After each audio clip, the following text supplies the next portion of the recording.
After being elevated to power by the army in 364, the new Emperor Valentinian appointed his brother, Valens, as his co-ruler. While Valentinian took care of the west, it was up to Valens to rule the east.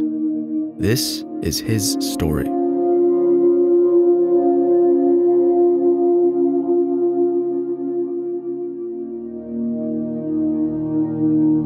After a brief stay in the capital, Valens set out for the east, looking to stabilize the Roman position with Persia. However, while he was in Anatolia, a man named Procopius launched a revolt, taking over Constantinople. Procopius was a cousin of the previous emperor Julian, giving him a claim to the throne, and he was able to secure the loyalty of several legions of soldiers. This early test for Valens' leadership nearly destroyed him. Upon hearing of the revolt, he panicked and considered suicide, but eventually he got his act together and prosecuted a campaign against the usurper. After a couple of battles and some close calls, Procopius' soldiers turned him over to Valens, and he was executed. Valens was now secure on the throne, having proven his legitimacy, for now. Let's look at Valens' character. He was the younger brother of Valentinian, and by all accounts he was much more withdrawn and humble than his brother. He was just, conscientious, and generally well-mannered. However, like his brother, he had some cruel tendencies. And unlike Valentinian, he lacked military experience. He was also racked with self-doubt, tended to procrastinate, and sometimes operated on questionable judgment. Ammianus Marcellinus describes him as ready to listen to informers without distinguishing truth from falsity. Valens was unable to pursue his campaign against Persia after news reached him of a Gothic invasion of the Balkans. These Goths had made promises with Procopius to support his rebellion, and when he was defeated, they invaded Thrace anyway, devastating the countryside. Valens rushed back across to Europe. In the ensuing confrontation, superior knowledge of the terrain allowed the Romans to encircle about 30,000 Goths and force them into surrender. Some of these Goths were ransomed, but others were made prisoners or resettled on Roman land. Valens wasted no time in prosecuting an offensive war against the Goths, crossing the Danube in 367 and chasing the Goths up into the mountains. He returned 2 years later, forcing the Goths into an open battle and soundly defeating them. The Gothic king sued for peace, which Valens was happy to accept. This peace agreement was similar to agreements his brother Valentinian was making in the West. It contained provisions for the Goths to provide the Romans with military forces. The Roman army was coming to rely more and more on the recruitment of foreign peoples to maintain its strength. After returning to Constantinople, Valens spent 4 years doing not much, honestly. We're not sure what he did exactly, but it wasn't fighting with the Goths and it wasn't fighting with the Persians. It's unclear why Valens was being so indecisive after making a hasty peace to free his armies for Persia. Perhaps he made some valuable peacetime reforms, but it's unclear what those might have been. In any case, Valens' generals managed to reassert some influence over Armenia in 371, when they successfully placed a pro-Roman king on the throne. Shapur, the Persian Shah, was unable to enforce the terms of Jovian's treaty, as he was dealing with another invasion.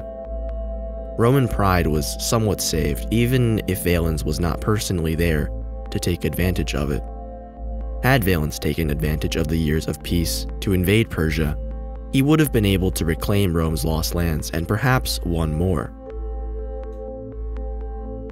Instead, Valens waited around until 375, when the Persians themselves came back to demand compliance with the treaty. Valens began marching east again and assembling an army, but he was repeatedly delayed. First, a military revolt in Anatolia forced him to march all the way up north to restore order. Then, another revolt from an allied tribe in the Levant forced him to march all the way down to Arabia. His campaign against Persia never had any time to materialize.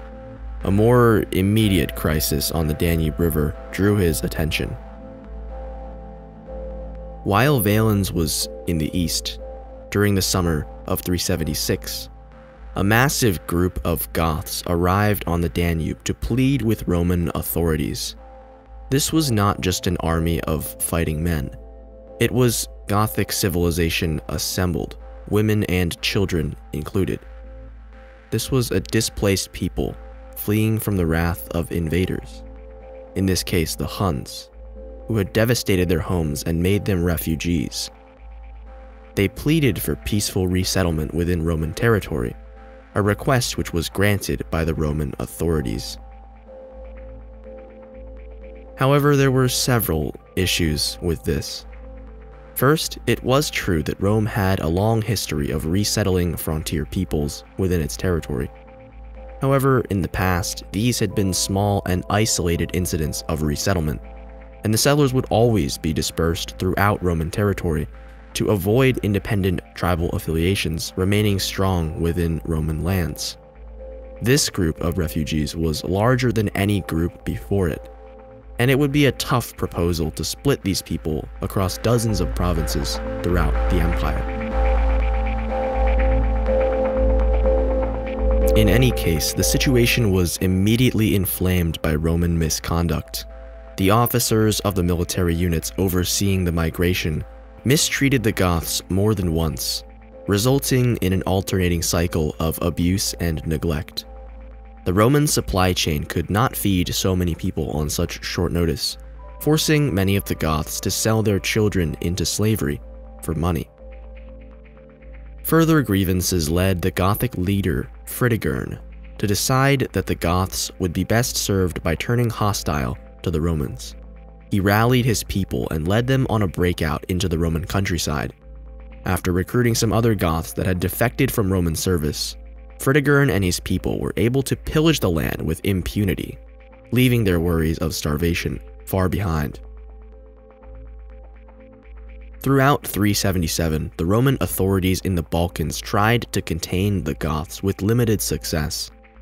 They did not have the manpower to bring the Goths to a decisive battle until Valens returned from his affairs in the east in 378. He brought a smaller army than was hoped for, because he was forced to leave most of his army on the eastern front with Persia. Because of this, he called on Gratian, his nephew and the heir of Valentinian, to bring an army from the west and help him destroy the Gothic threat. Here's where we have to think about Valens. He knew that in many years on the throne, he still lacked the legitimacy of a truly great military victory. Now the Goths had been rampaging through his home territory for 2 years, and he had been able to do nothing about it thus far.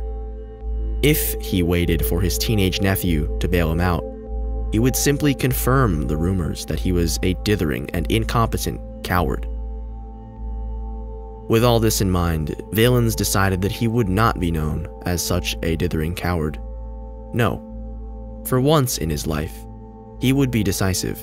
He marched out with his army to face the Goths head on. So how did that go?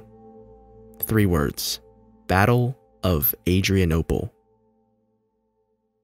Valens' army was about 15,000 men strong, while the Gothic army was approximately the same size. However, Roman scouts underestimated the size of the Gothic army, which led Valens to be more hasty than he should have in seeking a battle.